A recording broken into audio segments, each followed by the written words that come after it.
Dayang 2 beserta ibu-ibu, bunda-bunda PAUD KB Al-Falah Yayam yang saya hormati. Terima kasih pada kesempatan pagi hari ini. Izinkan saya untuk menyampaikan pemaparan dari penerapan modul guru penggerak yang sudah saya pelajari hingga modul 1.4 kali ini. Semoga dalam implementasi saya pada pagi hari ini dapat berjalan lancar, tidak ada halangan suatu apapun. Pada kesempatan pagi hari ini saya akan menyampaikan berbagi pemahaman dan pengalaman mengenai budaya positif yang ada di sekolah. Saya Siti Aminah, CGP Angkatan 7 dari SDN Dayang 2, Kecamatan Tenggaran, Kabupaten Ngawi. Untuk susunan acara pada kegiatan pagi hari ini adalah yang pertama pembukaan, yang kedua berbagi pemahaman dan pengalaman budaya positif, yang ketiga video praktik penerapan, yang keempat tanya jawab, yang kelima refleksi, selanjutnya doa dan penutup. Untuk itu marilah kita buka pada acara pada kesempatan pagi hari ini dengan bacaan basmalah. Bismillah. Terima kasih. Untuk selanjutnya yaitu berbagi pemahaman dan pengalaman budaya positif. Budaya positif, Bapak Ibu, di sini saya akan menyampaikan apa itu budaya positif.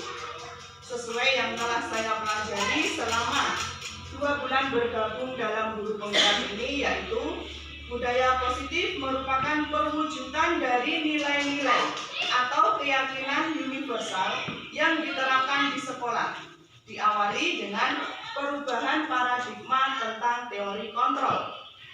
Selama ini barangkali kita, saya dan penjenengan beranggapan bahwa guru berkewajiban mengontrol perilaku siswa agar memiliki perilaku yang sesuai dengan yang diharapkan.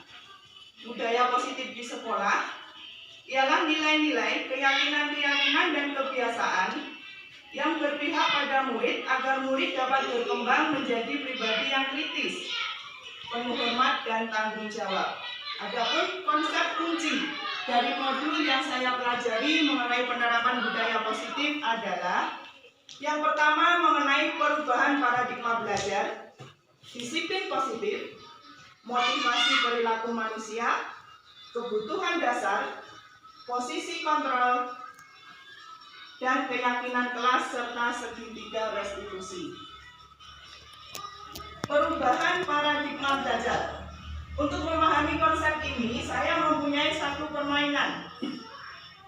Coba sekarang ibu bapak sekalian bayangkan, panjenengan sedaya sedang menggenggam sesuatu yang sangat berharga di tangan kanan panjenengan.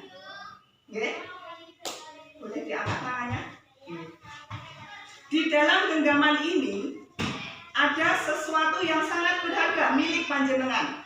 Jenengan bayangkan, entah apapun itu, entah emas, entah uang, entah benda apapun, entah anak Anda yang Anda bayangkan di dalam genggaman ini. Seketika datang teman Anda mencoba membuka genggaman tangan ini, meminta. Dengan sekuat tenaga dia berusaha, bahkan dia merayu, membujuk. Tak kasih uang, buka tanganmu, kasih ke aku apa yang ada di dalamnya. Nah, bayangkan apa yang Anda lakukan.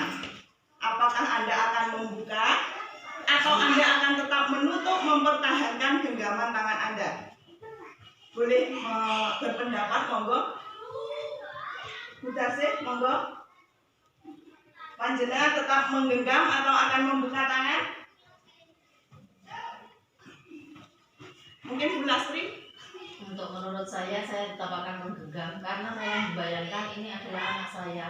Karena dengan berapa ratus ribu atau jutaan saya tidak akan memberikan hal itu kepada orang lain karena ini merupakan barang yang sangat berharga untuk saya. Terima kasih. Mungkin ada yang berinisiatif, wah Kak Ijone duit tak buka saja lah. Ada dari Bapak Ibu guru? Tidak? Tidak ada. Nah, dari permainan ini sebenarnya kita sudah membuka pikiran kita. Itulah yang kita lakukan terhadap murid-murid kita. Jadi setiap murid itu punya kontrolnya sendiri. Di sini saya tuliskan ilusi guru mengontrol murid. Ternyata selama ini dalam pembelajaran kita di kelas mengontrol murid kita. Kamu jangan gini, kamu jangan gitu. Kerjakan yang ini. Nggak boleh seperti itu. Seketika kita berpikir, aku berhasil mengontrol dia. Ngerti nggih? Padahal murid punya kontrol sendiri, sama seperti kita tadi. Ketika murid mau melakukan apa yang kita suruh, aku patuh. Oh, muridku manut kabeh, tak kongkon ngene manut kabeh. Itu perasaan kita saja. Sebenarnya ketika itu mereka sedang membuka kontrol mereka untuk mau melakukan. Ketika ada anak yang tidak mau melakukan, justru dia juga memegang kontrol mereka sendiri. Dia tidak mau melakukan itu. Jadi kembali lagi, kemudian ilusi bahwa semua penguatan positif, efektif, dan bermanfaat. Ketika di kelas kita juga sering sekali penguatan positif. Wah, bagus sekali, ayo maju, tak kasih. Nah, pernah nggih, bunda-bunda mau terutama. Sebenarnya itu boleh. Tapi dalam jangka waktu yang panjang, anak itu akan tetap ketergantungan. Motivasi dari dalam diri mereka akan mati. Karena mereka termotivasi melakukan itu hanya untuk sebuah penghargaan. Sebisa mungkin di sini kita menumbuhkan bagaimana jiwa anak itu muncul dengan sendirinya. Kemudian ilusi bahwa kritik dan membuat orang merasa bersalah dapat menguatkan karakter. Nah, ini juga masih sering kita lakukan. Saya sendiri pun juga masih sering melakukan. Ketika ada anak yang berperilaku menyimpang dari tata tertib yang ada, seringkali kita mengkritik dia. Oh, kowe kuwi, oh kamu itu. Nah, kata-kata seperti itu menjatuhkan karakter dia, bukan menguatkan dia. Ketika dia dipanggil, kita memarahinya. Karakter anak itu seperti tadi, akan down. Seketika itu anak akan punya pikiran yang waduh, wes, ini aku salah, berarti aku salah, aku salah. Di dalam pikiran dia seperti itu. Intinya aku salah. Kemudian ilusi bahwa orang dewasa memiliki hak untuk memaksa. Kembali ke kontrol tadi. Sepertinya kita itu berhasil mengontrol murid agar mau menjadi seperti apa yang kita inginkan. Untuk selanjutnya adalah disiplin positif.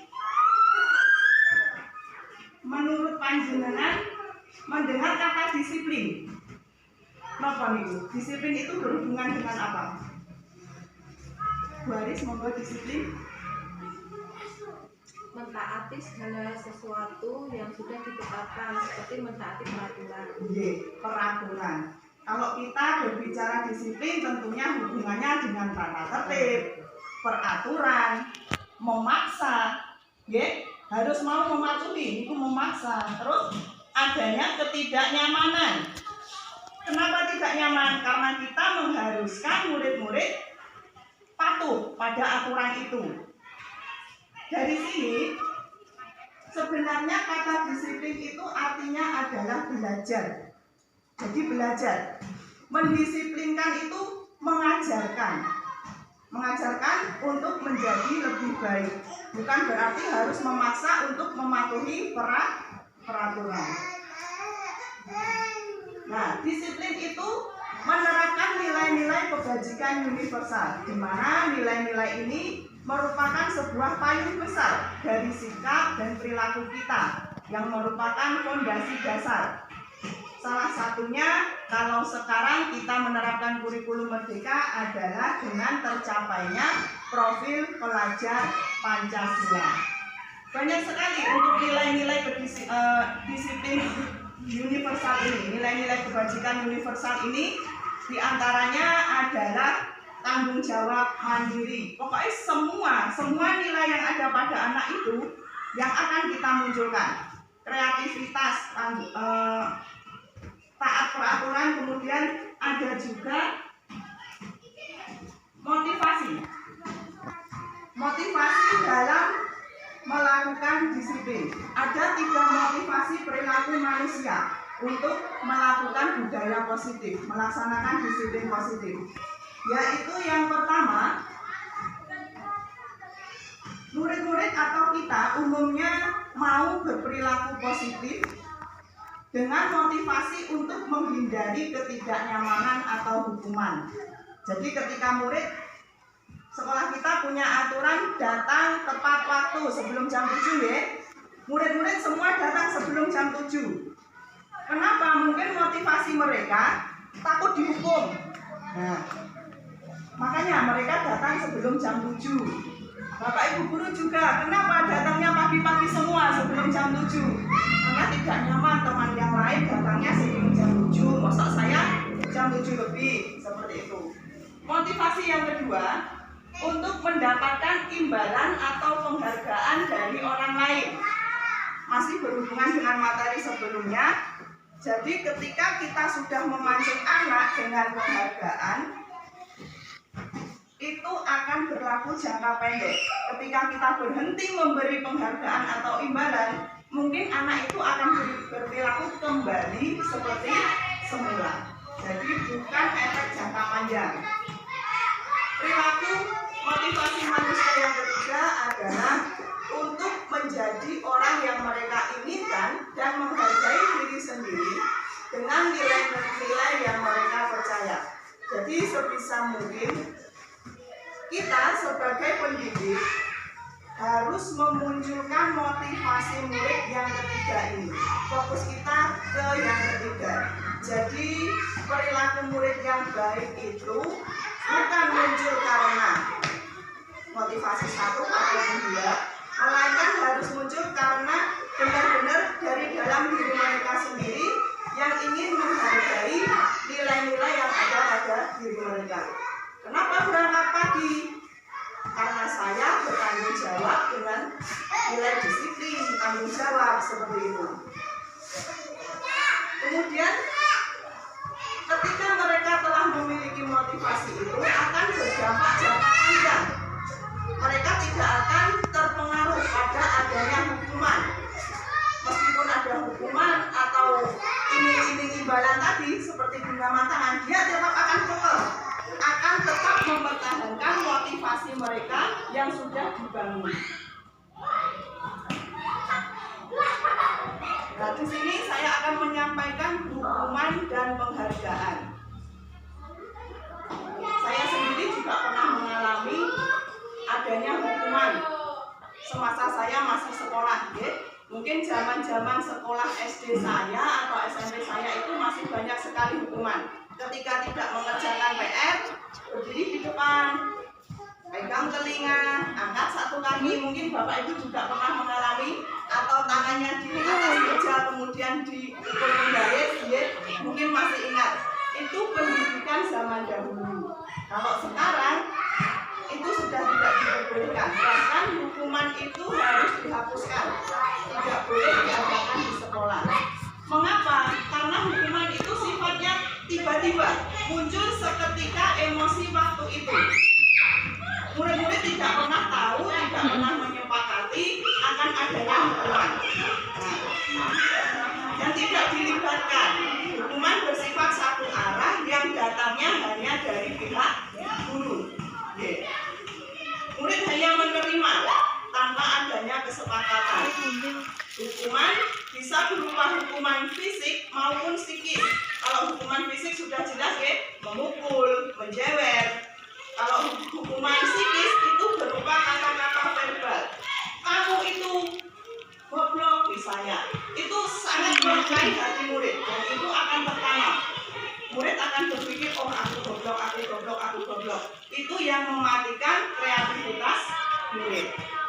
Terus selanjutnya dihukum oleh penghargaan. Di sini saya mengambil dari Alfikon Episode by Reward 1993, wawancara ASCD Annual Conference Maret 1995 mengemukakan baik penghargaan maupun hukuman adalah cara-cara mengontrol perilaku seseorang yang menghancurkan potensi untuk pembelajaran yang sesungguhnya.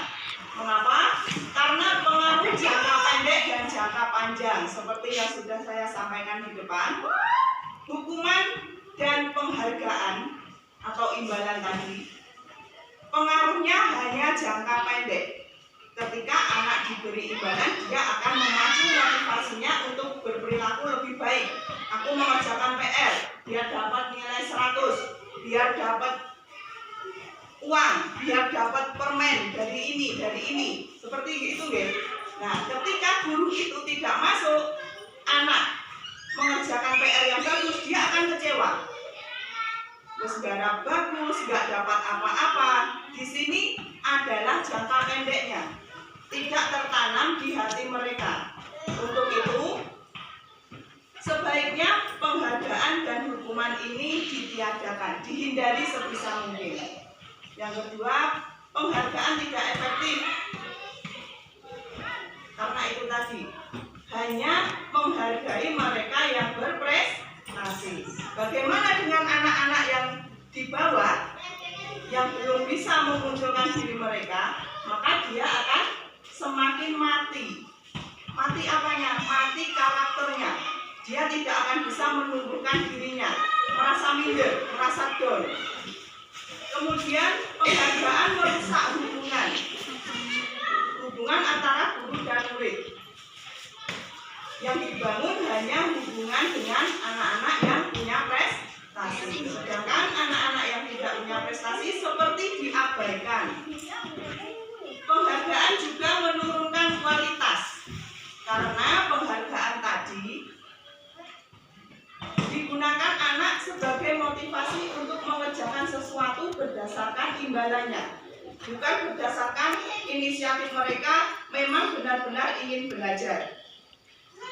Penghargaan mematikan kreativitas. Yang dapat hanya anak itu saja. Yang lain yang sebenarnya punya kreativitas juga, tapi kita belum menggalinya, lama-lama juga akan terpendam kreativitas itu. Kemudian penghargaan menghukum. Sebenarnya benar sekali, penghargaan ini sangat menghukum bagi anak-anak lain yang berada di bawah rata-rata. Karena kita fokusnya hanya kepada yang sudah bisa saja. Mau tidak mau kita harus mengakui itu. Karena saya sendiri juga baru tersadar ketika saya juga belajar di sini, bergabung di sini. Oh, ternyata seperti ini. Yang terakhir adalah seharusnya kita memotivasi dari dalam diri, menumbuhkan motivasi dari dalam diri murid.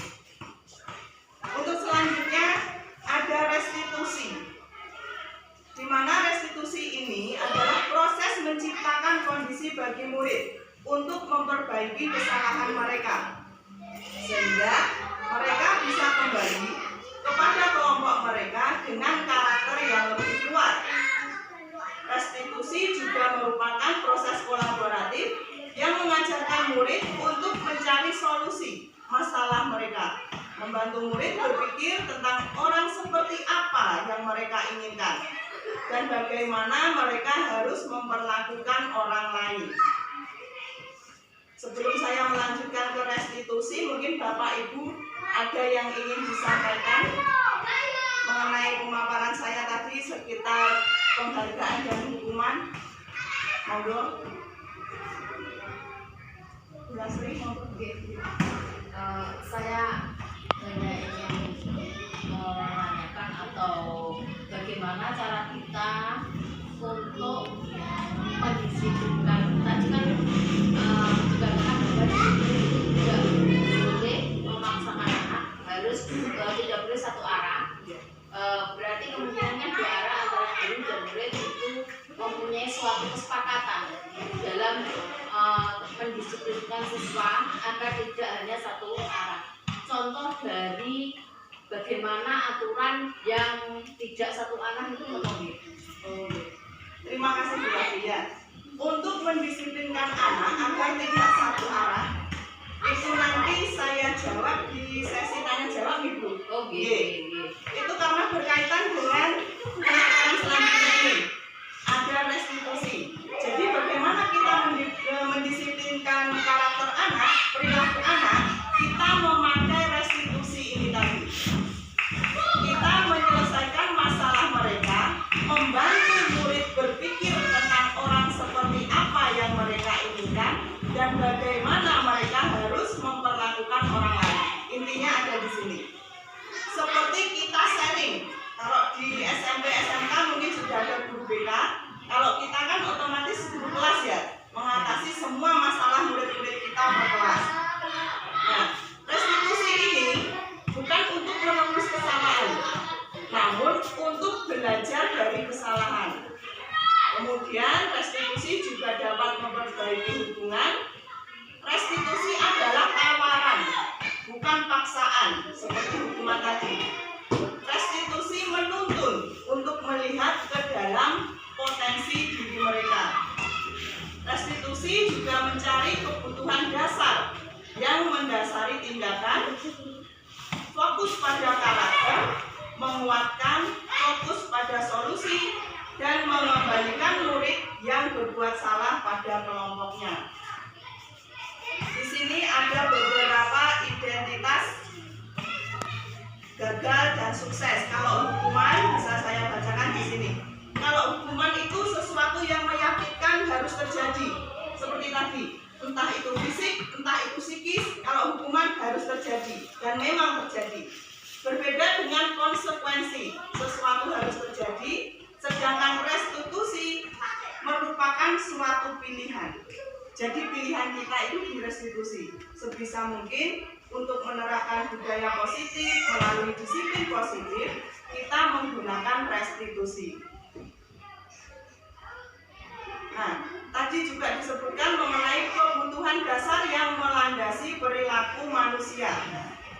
Ada 5 kebutuhan dasar dari setiap orang, terutama murid, yang mendasari perilaku untuk di dalam kehidupannya. Usaha terbaik kita untuk mendapatkan apa yang kita inginkan. Ketika kita mendapatkan apa yang kita inginkan, sebetulnya saat itu kita sedang memenuhi satu atau lebih dari kebutuhan dasar kita.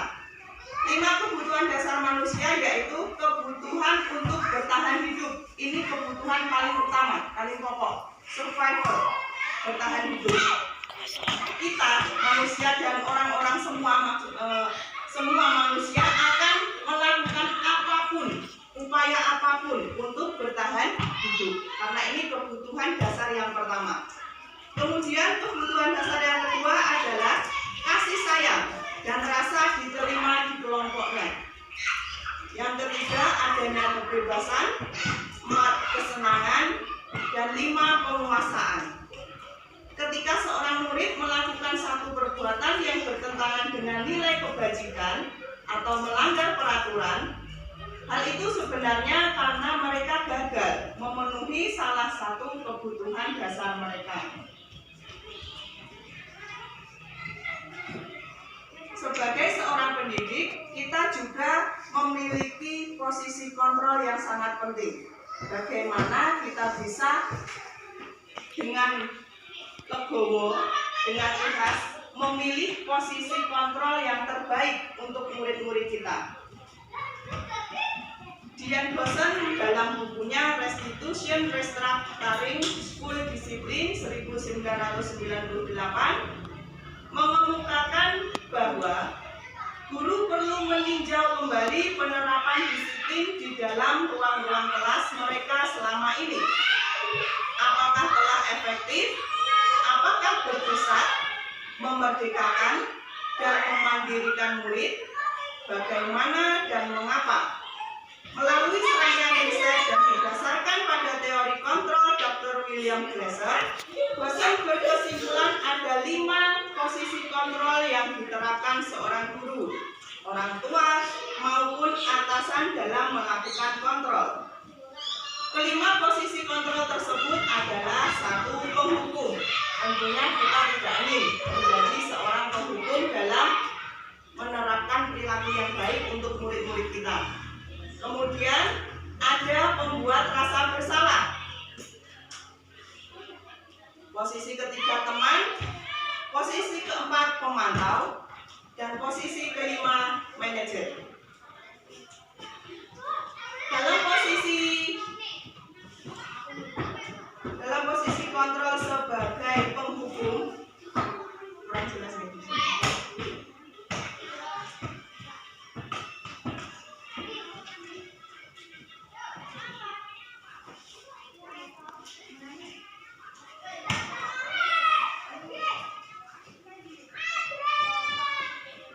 Dalam posisi kontrol sebagai penghukum, bisa menggunakan hukuman fisik maupun verbal. Orang yang menjalankan posisi penghukum ini biasanya mengatakan sekolah memerlukan sistem atau alat yang dapat lebih menekan murid-murid lebih dalam lagi. Intinya kontrolnya itu pokoknya mereka harus taat peraturan. Apapun itu, sebisa mungkin peraturan itu dibuat paling ketat agar mereka itu mau melakukan. Contoh kata-kata yang bisa disampaikan oleh posisi kontrol seorang penghukum adalah patuhi aturan saya atau awas. Nah, kata-kata ini, awas, ini bisa menyebabkan luka psikis pada anak. Karena anak langsung down, dia akan menunduk. Kemudian, kamu selalu saja salah. Itu juga termasuk penghukum. Kata-kata seperti ini mulai dari sekarang sebisa mungkin kita hindari ya Ibu Bapak. Kita di sini ngomong murid-murid kita. Jadi jangan sampai kita mengeluarkan kata-kata seperti ini. Kemudian posisi yang kedua adalah membuat rasa bersalah. Posisi ini biasanya guru akan bersuara lebih lembut, menggunakan keheningan, tetapi ada rasa tidak nyaman, ada rasa bersalah. Contoh kata-katanya, ibu sangat kecewa sekali dengan kamu. Di sini seakan-akan kita menyampaikan kalau anak itu juga bersalah tadi. Jadi, yohle ibu Bu Siti gelo banget. Nah, kata-kata gelo, kata-kata kecewa ini direspon anak sebagai pembuat rasa bersalah, menyalahkan anak atas apa yang dia lakukan. Kemudian berapa kali Bapak harus memberitahu kamu ya, wes bola bali dikandani. Mungkin Ibu Bapak juga pernah melakukan ngono kuwi neh. Nah, ini juga termasuk membuat rasa bersalah. Meskipun kita melakukannya dengan suara yang lemah lembut. Ya Allah nak, kenapa sih diulangi lagi? Sudah berulang kali loh diingatkan. Nah, itu juga termasuk membuat rasa bersalah. Terus ada lagi, gimana coba kalau orang tua kamu tahu kamu berbuat begini? Nanti kalau ibu kepala sekolah tahu gimana? Nah, ini termasuk juga membuat rasa bersalah. Kemudian posisi yang ketiga adalah teman. Pada posisi ini tidak akan menyakiti murid. Kita seperti menjadi teman untuk murid kita. Tetapi kita tetap berusaha mengontrol murid melalui persuasi. Posisi pada teman ini guru bisa menjadi negatif atau positif. Positifnya hubungan baik antara guru dan murid tercipta karena merasa guruku adalah temanku, muridku adalah temanku. Mereka akan biasanya berkata begini, guru kalau mengambil posisi sebagai teman, kata-katanya itu tetap menggunakan kata-kata yang lembut. Ayo bantulah demi Bu Siti, kerjakan ya. Demi Bu Siti kamu jangan marah-marah ya, jangan teriak-teriak ya. Itu motivasinya masih demi gurunya, bukan tumbuh dari dalam diri mereka sendiri. Kemudian ada juga kalimat, ya sudah, kali ini tidak apa-apa, nanti ibu bantu bereskan. juga sebagai teman, tetapi belum maksimal kita melaksanakan posisi kontrol kita. Posisi selanjutnya adalah sebagai pemantau. Pemantau itu berarti mengawasi. Kita bertanggung jawab atas perilaku orang-orang yang kita awasi. Posisi pemantau berdasarkan pada peraturan dan konsekuensi, menggunakan sanksi. Jadi pertanyaan yang diajukan itu misalnya kalau posisi pemantau itu ketika ada anak yang salah, kita panggil, ayo peraturannya apa ya di SD kita, kok kamu melakukan itu? Sebenarnya posisi pemantau ini hampir sempurna karena sudah memancing daya pikir anak. Karena dengan kita menanyakan, ayo peraturannya apa? Anak kan menjadi respon. Tidak boleh buang sampah sembarangan, Bu. Nah, yang kamu lakukan apa? Dari sini kan dia mulai berpikir sendiri. Berbeda dengan posisi penghukum, pembuat rasa bersalah dan teman tadi. Ya wes buang sampah nggak apa-apa. Kali ini, lain kali jangan ya. Nah, itu posisi teman tadi. Kemudian posisi yang terakhir adalah manajer. Sebisa mungkin kita sebagai pendidik yang ngomong itu diharapkan menjadi posisi manajer. Posisi terakhir adalah di mana guru berbuat sesuatu bersama murid. Ya, bersama murid. Jadi bukan guru sendiri yang memberikan hukuman, tetapi bersama murid menemukan solusi atas permasalahan. Seorang manajer memiliki keterampilan sebagai teman maupun sebagai pemantau. Sehingga ketika mereka menyelesaikan masalah bersama murid, murid itu kembali menemukan dirinya menjadi pribadi yang lebih baik, kembali ke kelompoknya dengan karakter yang lebih kuat. Contoh perkataan ketika murid melakukan perilaku yang menyimpang adalah apa yang kita yakini atau apa peraturan di sekolah kita. Seperti tadi, tidak membuang sampah sembarangan, Bu. Kemudian apa yang sudah kamu lakukan? Saya buang sampah sembarangan, Bu. Terus itu sesuai nggak dengan peraturan? Kita pokoknya memancing agar anak itu tumbuh motivasinya sendiri. Tidak, Bu, misal seperti itu. Nah, jika kamu memperbaiki hal ini, kamu akan menjadi anak seperti apa? Saya akan buang sampah pada tempatnya, Bu. Nah, itu bagus. Itu pikiran dia sudah muncul dari pertanyaan-pertanyaan yang kita ajukan. Kemudian, apa ya rencana kamu? Misalnya seperti itu. Saya kalau lihat sampah, saya buang, Bu. Nah, posisi manajer inilah yang diharapkan akan tumbuh pada diri kita. Berkaitan dengan posisi manajer tadi, yang kita menanyakan peraturan apa ya? Peraturan-peraturan itu dibentuk dalam sebuah keyakinan kelas. Jadi setiap kelas mempunyai keyakinan yang sudah disepakati bersama. Keyakinan ini disebut sebagai nilai-nilai kebajikan universal yang tersirat dan tersurat lepas dari latar belakang suku, negara, bahasa maupun agama. Seseorang akan lebih bergerak dan bersemangat untuk menjalankan keyakinannya daripada hanya sekedar mengikuti serangkaian peraturan tertulis tanpa makna. Murid-murid pun demikian. Mereka perlu mendengarkan dan memahami arti sesungguhnya tentang peraturan-peraturan yang diberikan.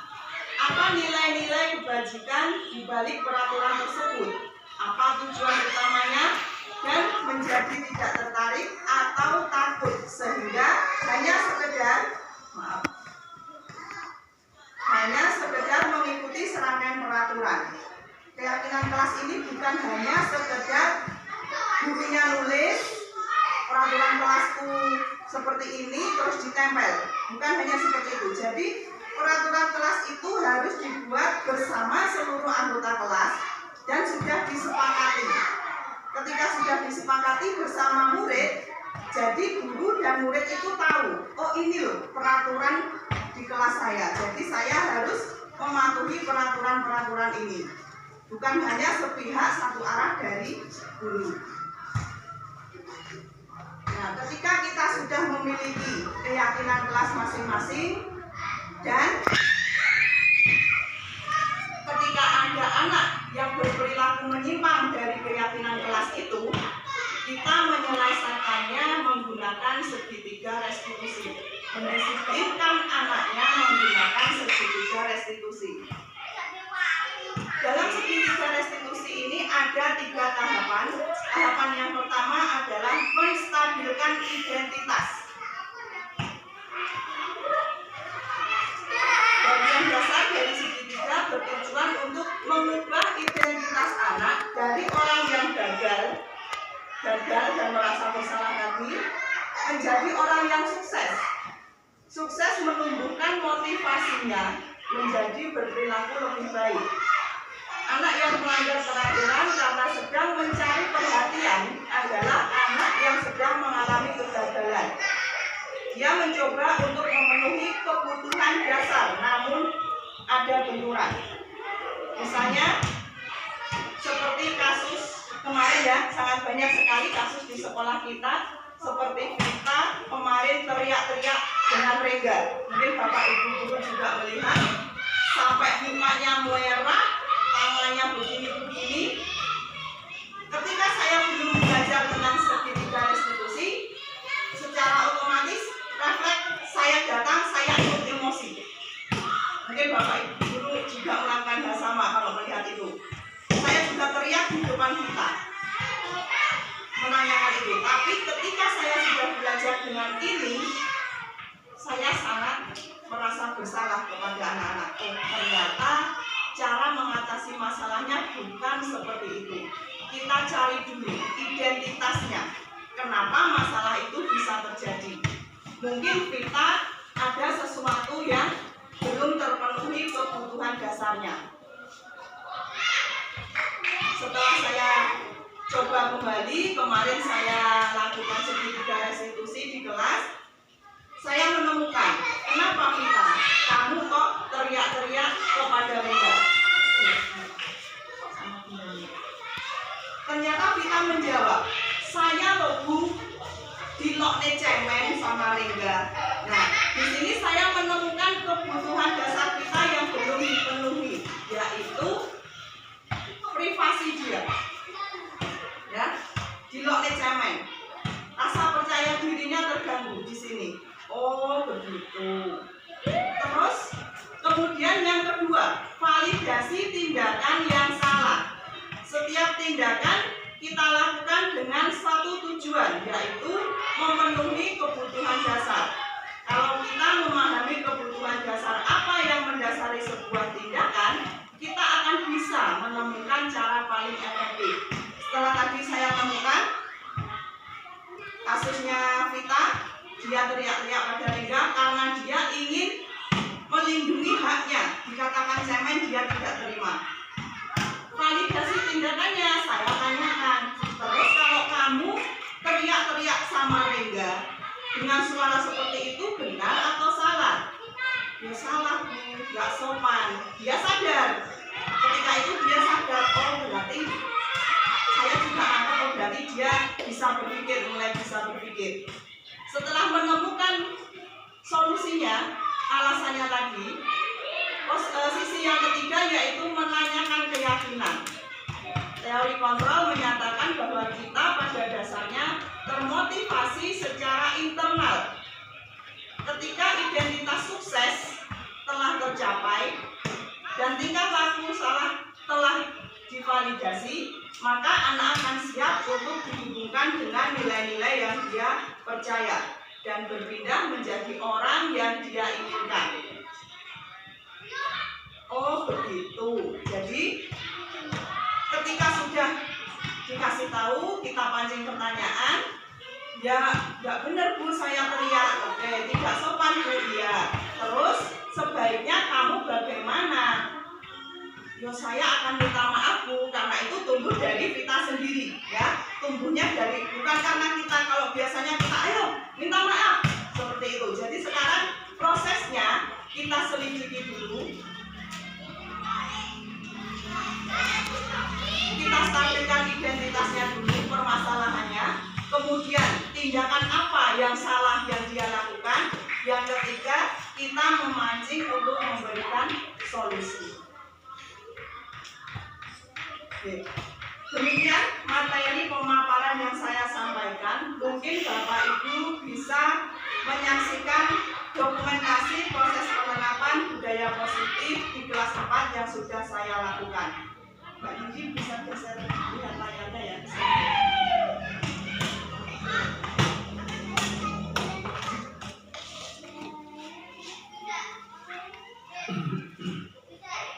Di sini saja.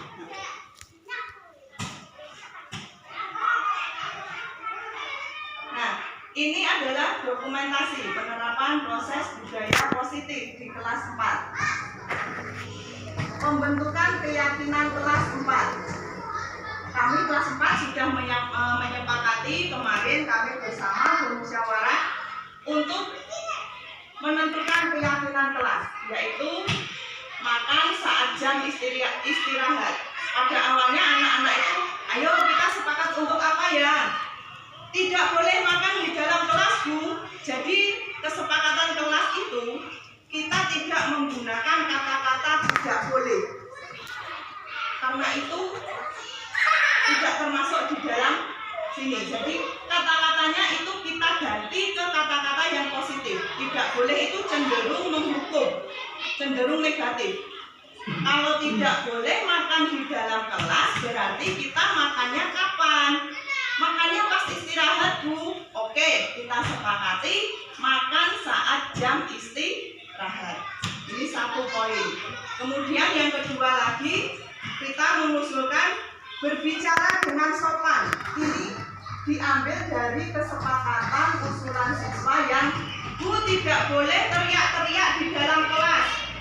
Nah, kalau tidak boleh teriak, berarti berbicaranya bagaimana?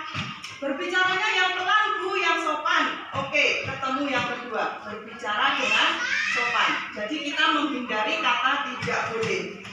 Kemudian yang ketiga, mohon maaf, kemarin ada laporan Diandra ya yang mempermainkan Pak Ji itu pakai kursi roda itu. Nah, itu ada yang melapor, kemudian anak-anak, Bu tidak boleh membuat mainan guru. Saya awalnya bingung, kok membuat mainan guru? Bagaimana? Begini, Bu.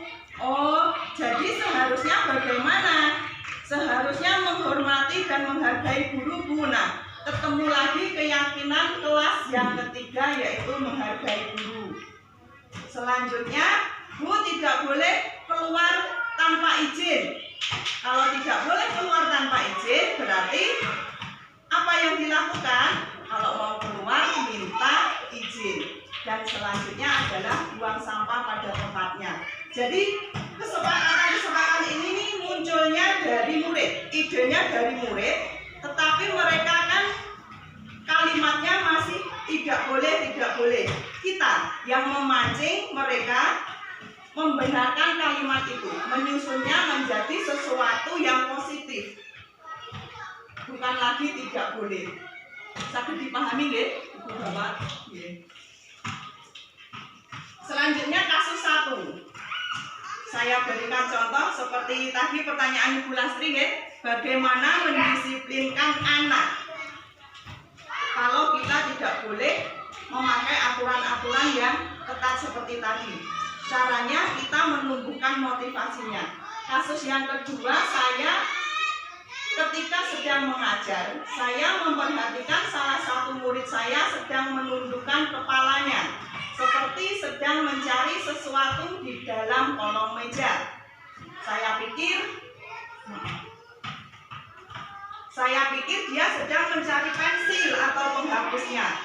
Kemudian saya mendekat dan memastikan apa yang dia lakukan. Ternyata anak tersebut sedang makan sambil sembunyi-sembunyi, dan anak itu adalah Anjani. Nah, tindakan yang saya lakukan adalah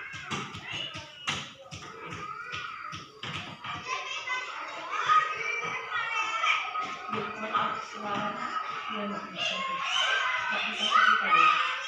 Videonya.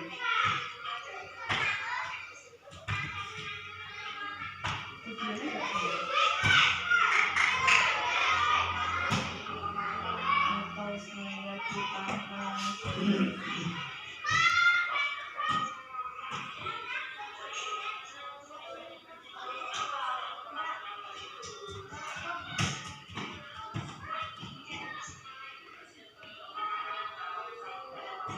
Nah, ini.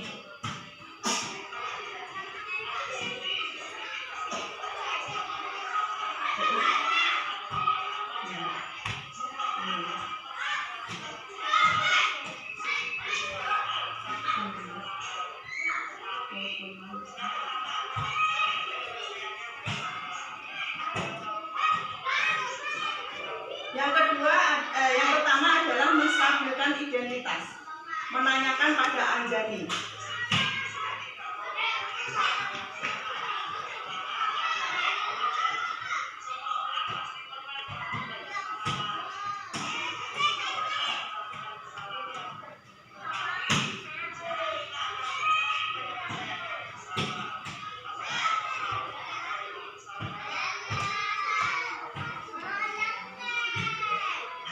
Nah, yang kedua adalah validasi, menanyakan alasan mengapa melakukan tindakan itu.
niku mau proses segitiga restitusi. Jadi dari menstabilkan identitas, kemudian validasi tindakan yang salah. Saya tanya kepada Anjani tadi, stabilkan identitasnya. Anjani, kenapa kamu makan di dalam kelas? Apa kamu lapar? Tidak, Bu, saya tidak lapar. Saya hanya merasa bosan. Dia bosan. Berarti ada satu kebutuhan dasar dia yang tidak terpenuhi, yaitu tentang kebebasan dia, tentang kesenangan dia, sehingga dia merasa bosan. Kemudian dari alasan kebutuhan dasar tadi yang tidak terpenuhi, validasi tindakan yang salah, saya tanyakan. Terus kalau kamu bosan, kamu makan di dalam kelas itu benar apa salah ya? Ya salah Bu, nggak boleh. Terus kalau nggak boleh, sebaiknya kamu gimana? Harusnya makannya di luar Bu, nanti pas jam istirahat. Karena tadi kelas 4 juga sudah menyepakati kesepakatan kelas kalau makan saat jam istirahat. Selanjutnya menanyakan keyakinan. Nah, kamu tahu kan keyakinan kelas kita? Iya Bu, apa? Makan saat jam istirahat. Lalu kamu tadi apa? Saya makan di dalam kelas. Berarti kamu, oh iya Bu, nanti saya akan memperbaiki dan meminta maaf kepada teman-teman. Motivasi itu tumbuh dari diri murid sendiri. Selanjutnya mohon maaf, adalah aksi lain penerapan budaya positif yang sudah saya lakukan.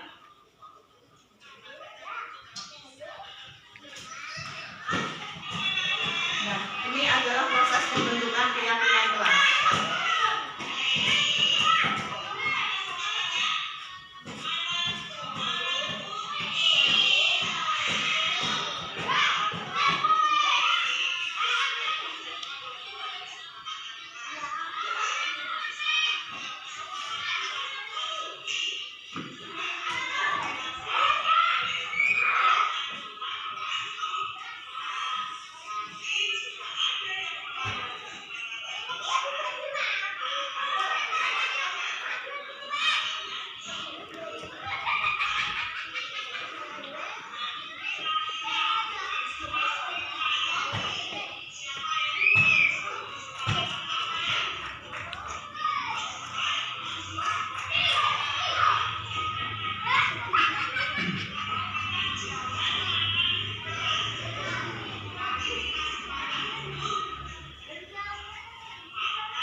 Selanjutnya, untuk penerapan budaya positif, saya juga kemarin memasang poster 5S mengenai budaya sopan santun, senyum, salam, sapa, sopan dan santun untuk anak-anak.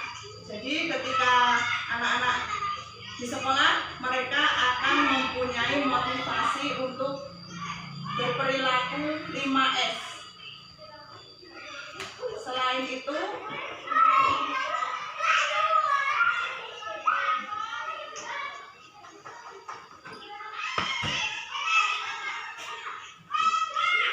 budaya literasi, penerapan disiplin positif tentang membaca budaya literasi juga sudah kita terapkan untuk semua anak. Jadi sebelum masuk kelas, anak-anak 5 menit membaca. Bebas, buku bacaan yang ada di perpustakaan mereka mengambil, kemudian dibaca bersama-sama.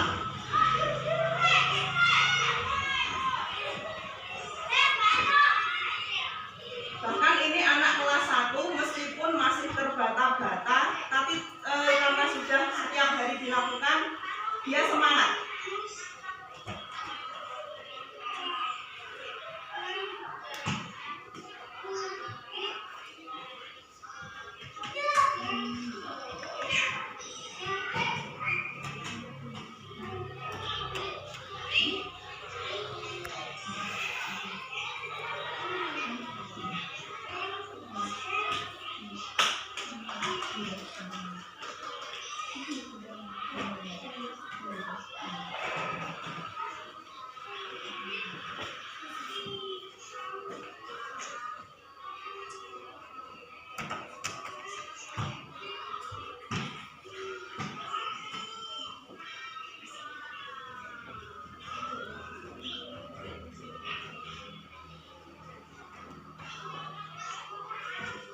Nah, setelah selesai membaca, ketika anak sudah menyelesaikan satu buku, dia akan bercerita kepada temannya tentang buku apa yang dia baca. Jadi, pengetahuan itu tidak hanya disimpan untuk dirinya sendiri, tapi diceritakan sehingga semua anak juga tahu apa yang sudah dibaca.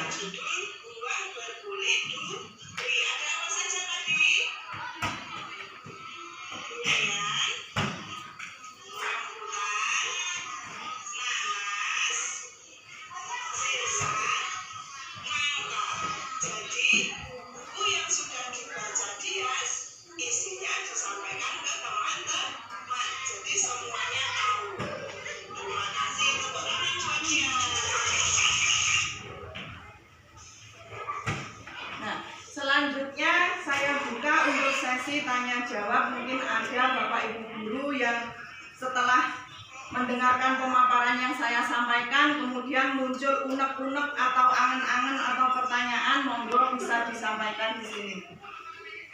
Monggo, Bu Erwin, Bu Aris, Pak Sumardi.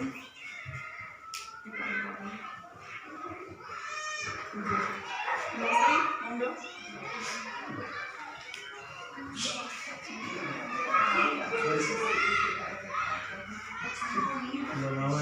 Oke, monggo Pak Ci. Saya mari bisa menyaksikan Sebentar Pak Ci, ke sana di syuting. apa yang dilakukan Di sana, di sana. Lewat depannya Bu Aris, terus ya wes nggak apa-apa. Biar Pak Ci kelihatan, silakan langsung. Ayo langsung maju depannya Pak Ci. Depannya Pak Ci aja Pak. saya kemarin menyaksikan apa yang sudah dilakukan antara kelas 4 dan kelas 3. Saya kira kalau tata tertib yang disusun oleh sekolah ataupun dari manapun seperti yang ditempel di tembok kantor kita, itu seolah-olah anak didoktrin harus mengikuti aturan yang sudah ada.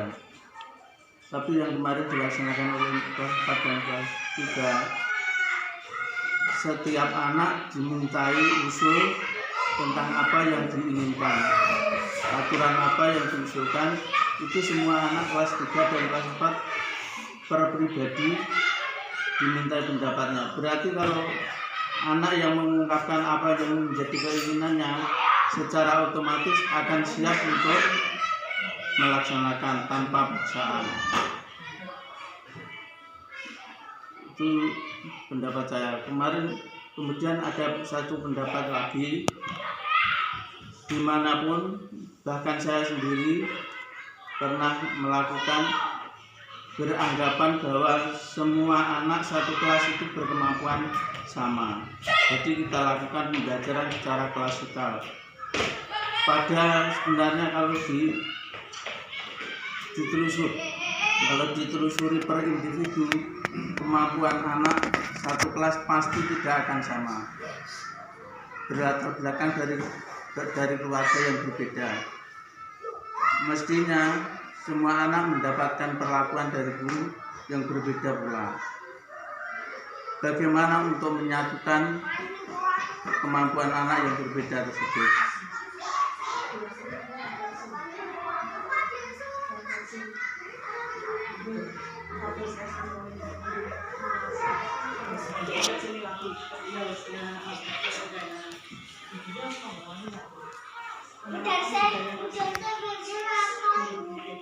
Ya, terima kasih Pak Sujianto atas pendapatnya untuk pemaparan yang telah saya lakukan. Ya, memang benar sekali untuk penerapan keyakinan kelas saya menggunakan ide-ide dari anak-anak secara langsung. Jadi dalam pembuatan keyakinan kelas, anak-anak saya libatkan untuk memberikan usul. Jadi keyakinan kelas itu merupakan satu rumusan yang disepakati bersama, bukan satu pihak yang semata-mata dibuat oleh guru kemudian ditempel, bukan seperti itu. Jadi kedua belah pihak, dua arah ini tahu apa yang sudah disepakati. Jadi mereka juga memiliki tanggung jawab, tumbuh tanggung jawab mereka untuk melaksanakan keyakinan tersebut. Monggo Bapak Ibu guru lain. Ampun cekap ya. Untuk selanjutnya adalah refleksi. Selanjutnya adalah refleksi. Monggo Ibu Kepala Sekolah SDN Gayam 2 melakukan refleksi untuk pemaparan berbagi pemahaman yang sampun saya sampaikan pada kesempatan ini. Assalamualaikum warahmatullahi wabarakatuh. Saya mengucapkan terima kasih kepada Bu Siti Aminah karena telah berbagi ilmunya dalam penerapan budaya positif terutama di SDN Gayam 2, dan saya menginginkan hal ini bisa diterapkan di sini dengan mengubah berbagai macam tata tertib yang ada di sekolah kita dengan menerapkan tidak hanya satu arah, yaitu dua arah yang telah dijelaskan oleh Bu Siti Aminah, dan alhamdulillah di kelas 4 tadi sudah dilakukan penerapan dalam pengambilan keputusan untuk mendisiplinkan siswa dengan dua arah. Dan juga saya harapkan agar teman-teman guru sejawat bisa mengikuti ataupun bisa menjadikan siswa seperti siswa yang ada di kelas 4, sehingga nantinya bisa membuat siswa-siswi di SDN Gayam 2 tidak merasa takut untuk mengikuti tata tertib di sekolah kita karena sudah disepakati aturan-aturannya, dan siswa sudah merasa hal itu suatu kebutuhan dari apa yang harus dilakukan siswa, sehingga siswa merasa sadar, tidak takut pada Bapak Ibu guru, mereka sadar sendiri atas tanggung jawabnya sendiri-sendiri. Terima kasih Bapak Ibu semuanya, dan semoga kita bisa membangun SDN Gayam 2 dengan positif dan tidak menerapkan budaya-budaya yang lalu.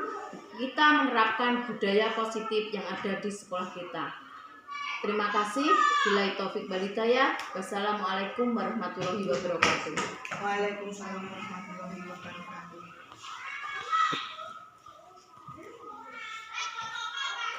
Terima kasih atas refleksinya Ibu Kepala Sekolah terhadap pemaparan saya pada kesempatan pagi hari ini. Untuk acara selanjutnya adalah doa dan penutup. Saya mohon kepada Bapak Jumani untuk bersedia memimpin doa atas kelancaran sesi saya pada pagi hari ini. Assalamualaikum warahmatullahi wabarakatuh. Waalaikumsalam.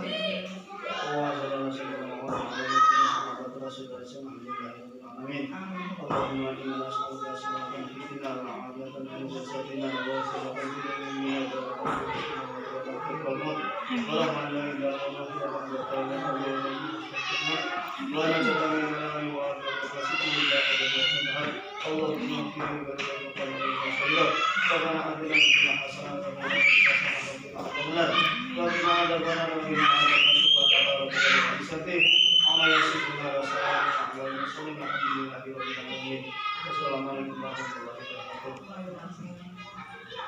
Ya, untuk acara terakhir adalah penutup.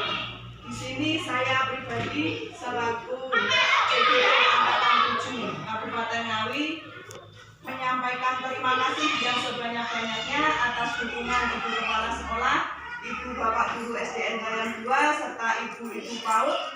Semoga apa yang telah saya sampaikan dapat diterapkan di kelas masing-masing panjenengan dan bisa menumbuhkan murid-murid yang hebat sesuai dengan profil belajar Pancasila. Kiranya cukup sekian yang bisa saya sampaikan. Ada kurang dan lebihnya saya mohon maaf. Billahi taufiq wal hidayah. Wassalamualaikum warahmatullahi wabarakatuh.